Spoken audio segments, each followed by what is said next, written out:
Salut à tous, on se retrouve ce soir pour l'épisode 2623 de l'After Zap Image. On commence tout d'abord avec Neymar. Et Neymar a quitté le stade cette nuit équipé de béquilles d'une attelle à la jambe gauche. Sa blessure semble très sérieuse, donc d'après le médecin du Brésil.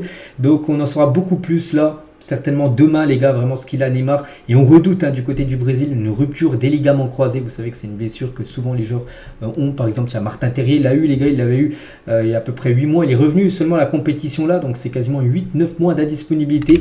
Donc on espère que c'est pas ça. Bien sûr que c'est un peu moins grave, mais si c'est ça les gars, ce sera un gros coup dur bien sûr pour Neymar. On peut le voir bien sûr, une attelle en béquille à la fin du match hier.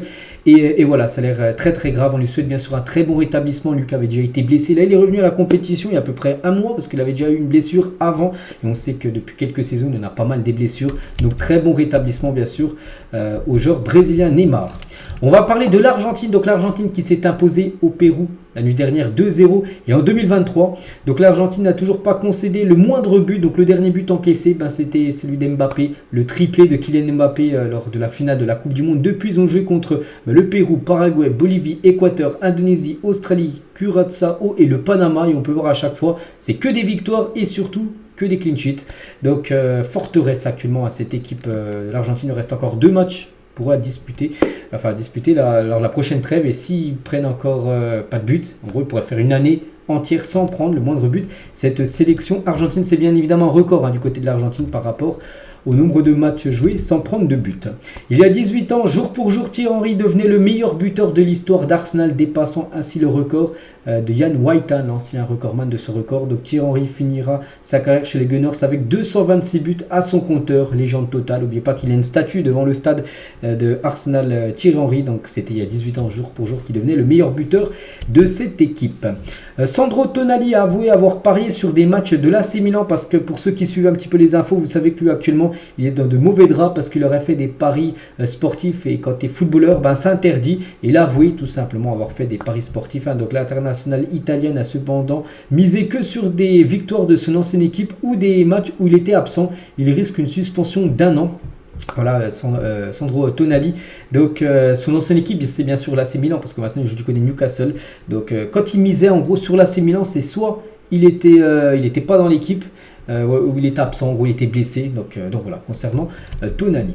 On va parler de la rencontre Toulouse-Liverpool. Tiens, jeudi prochain, dans 8 jours, sera diffusé en clair sur RMC le jeudi 9 novembre prochain, 18h45. Donc non, c'est pas jeudi qui arrive, c'est plutôt un peu plus tard, parce que là c'est plutôt le match aller Liverpool-Toulouse. Voilà, déjà ça à Liverpool. Après le match retour sera en clair les gars, cette rencontre. Bon, je vous le redirai bien sûr. Ça sera jeudi 9 novembre. On va parler des meilleurs distributeurs actuellement dans le monde selon l'indice CUS Football. Donc en gros, c'est les meilleurs passeurs tout simplement. Donc Rodri en tête devant Frankie de Jong, Toni Kroos, Palacios et Granit Xhaka. Donc voilà, félicitations bien sûr à ces 5-là. On va parler de Mario Balotelli, pense qu'il aurait pu gagner un ballon d'or. L'Italien revient sur sa carrière après les récentes déclarations de Zlatan Ibrahimovic. Vous pouvez me dire que j'ai raté l'opportunité de devenir l'un des plus grands du monde. C'est vrai, il y en a très peu qui ont notre talent.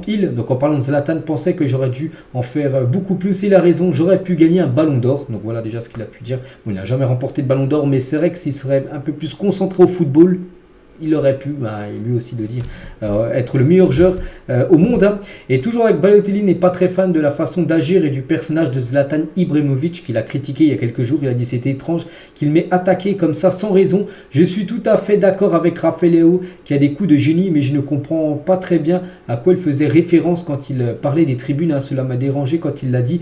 Je l'ai toujours remercié pour l'aide qu'il m'a apportée sur le terrain, mais c'est une sortie un peu stupide. Maintenant, ce personnage a été créé, il est Dieu. Donc voilà, par rapport à Zlatan Ibrahimovic, donc voilà ce qu'a pu dire Mario Balotelli. Officiel, la LFP annonce une minute de silence lors de chaque match ce week-end suite aux attentats d'Arras, de Bruxelles et pour les victimes du conflit israélo-palestinien. Donc tous les matchs là du côté de la Ligue 1 et de la Ligue 2, il y aura une minute de silence le week-end qui arrive là, vu que les championnats reprennent et c'est la fin bien sûr de la trêve internationale. On va parler de l'AC Milan qui pourrait faire une offre au LOSC cet hiver pour Jonathan David, l'attaquant canadien lillois. Donc il réclamerait 40 millions d'euros pour son international canadien. Donc voilà, si l'AC Milan veut mettre cette somme là, il pourrait transférer Jonathan David du côté de l'Italie. On va parler de ce jeune joueur, les gars, il s'appelle João Neves et avant-hier, lors de la magnifique victoire du Portugal 5-0 en Bosnie, il est rentré en jeu. Il a connu sa première sélection avec le Portugal, donc avant-hier soir. Il a surtout 19 ans, un nom à surveiller, les gars, ce João Neves. Petit fait intéressant, à sa naissance, Cristiano Ronaldo jouait déjà pour le Portugal et avant-hier, simplement, il a disputé ses premières minutes avec l'équipe A, bien sûr, portugaise.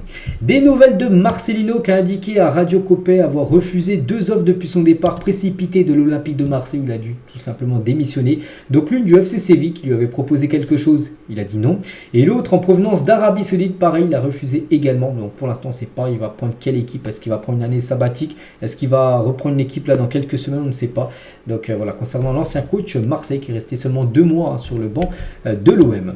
Le maillot de gardien de l'AC Milan est en rupture de stock sur leur site en raison du grand nombre de ventes suite à la performance d'Olivier Giroud. Souvenez-vous, Giroud quand il avait gaulé fin de match de l'AC Milan lors du dernier match de championnat, et du coup il y a eu un maillot, le maillot disponible avec le flocage Giroud, et en gros il est en rupture de stock depuis pas mal de temps, ce maillot inédit, on peut dire. On va parler de Cristiano Ronaldo qui a marqué 156 pénaltys dans sa carrière. Il est de loin le recordman dans cet exercice. Il n'y a aucun joueur dans l'histoire du football qui a marqué plus de buts sur pénalty que Cristiano Ronaldo. Donc Léo Messi est le deuxième par rapport aux buts inscrits sur pénalty, 108 buts inscrits sur pénalty pour Léo Messi. Regardez sur le jeu eSport FC 24, donc le plus grand joueur et la joueuse la plus petite en gros. Donc le plus grand joueur, tiens, c'est le joueur Isaac Touré, le joueur de l'Olympique de Marseille, 2,06 m il fait, c'est le plus grand joueur dans le jeu. Et la plus petite joueuse, les gars, c'est Elena Jules V, elle fait 1,54 m, voilà, pour voir la différence de taille bien sûr. Dans ce jeu vidéo.